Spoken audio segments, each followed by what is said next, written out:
ऐसा है कि 370 और 35 से हटने का हम सब ने स्वागत किया और आज भी हम उसका स्वागत करते हैं।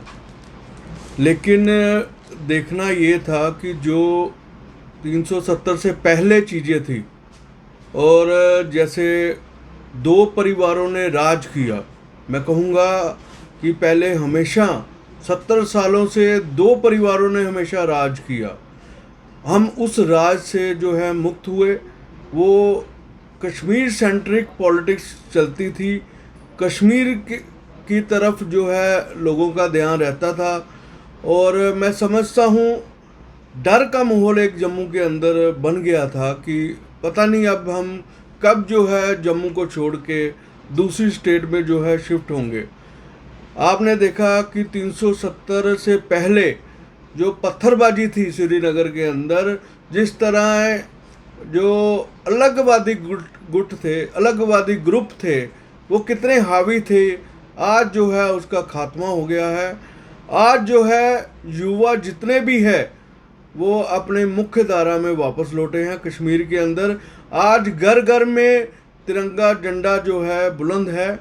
हम इस बात के लिए खुशी हम जाहिर करते हैं कि जिस तरह से कश्मीर के अंदर और अलगवादी ग्रुप का काफ़ी होल्ड था वो आज खात्मा हुआ है। और जिस तरह से हमारे जम्मू के अंदर, कश्मीर के अंदर 90% नौकरियां जो है कश्मीर के लोग ले जाते थे। और डेवलपमेंट की अगर बात करूं तो 90% जो डेवलपमेंट का पैसा कश्मीर में लगता था और 10% जो है जम्मू में लगता था, वो चीज़ें जो है बंद हुई। लेकिन अगर मैं व्यापारी वर्ग की बात करूं और व्यापारी वर्ग से जो व्यापारियों को नुकसान हुआ है 370 टूटने के बाद, उसका भी मुझे बयान देने का पूरा हक है, उसकी भी बात रखने का पूरा हक है। जो वाइन ट्रेडर मेरे भाई थे, उनका सब का बिजनेस जो है मैं समझता हूँ 238 परिवार और उनके साथ जुड़े हुए लोग, कम से कम 6000 परिवार जो है ख़त्म हो गए। ईंट भट्ठे का कारोबार जो है ख़त्म हो गया। 100 रिलायंस स्टोर हमारे जम्मू में आने वाले थे। हम अगर उसका बहिष्कार नहीं करते तो शायद आज पूरे जम्मू कश्मीर में रिलायंस के जियो मार्ट और स्मार्ट मार्ट जो है खुल पाते। जिस तरह से अगर मैं कुल मिला के बात करूं तो 370 और 35 से हटने का हमें फ़ायदा ही हुआ है। और लेकिन एक चीज़ ज़रूर हम जम्मू वासियों को, जिस तरह की आशाएं थी 370 हटने के बाद, और हम चाहते थे कि बाहर से जो इंडस्ट्री सेक्टर आएगा वो जम्मू को रोज़गार देगा और टूरिज़्म सेक्टर जो है उसके ऊपर बड़े बड़े होटल इंडस्ट्री आएगी और हमारे जम्मू के लोगों को जो है रोज़गार मिलेगा। और एजुकेशन सेक्टर की बात करने उसके ऊपर जिस तरह से हमारे बच्चे जो है बाहर पढ़ने जाते हैं, लेकिन उनको नहीं जाना पड़ेगा अगर बड़े बड़े एजुकेशन हब आएंगे। लेकिन कुछ इस तरह की बातें जो है वो नहीं अभी तक जो है ग्राउंड लेवल में हो पाई हैं। अभी तक हमारे यहाँ पे इंडिपेंडेंट टूरिज़्म डेस्टिनेशन नहीं बन पाया है।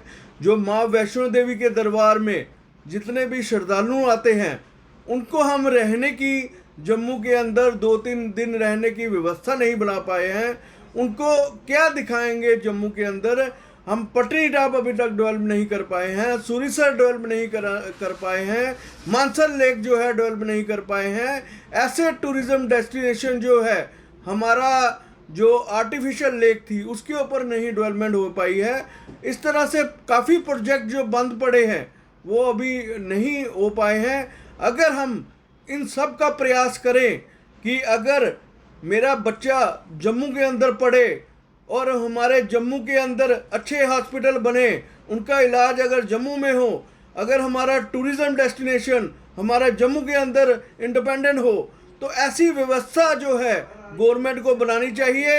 अगर गवर्नमेंट जो है ऐसी व्यवस्था बनाती है तो हम चाहते हैं जो कमियां 370 के बाद रह गई हैं वो ज़रूर पूरी हो जाएंगी। इससे हर एक जम्मू वासी का जो है, मैं समझता हूँ वो उनका सिर जो है और ऊंचा होगा। ये कमियां जो है एडमिनिस्ट्रेशन को पूरी करनी चाहिए। For more updates, do subscribe our YouTube channel and don't forget to hit the bell notification icon. And if you are watching this video on Facebook, do follow our Facebook page.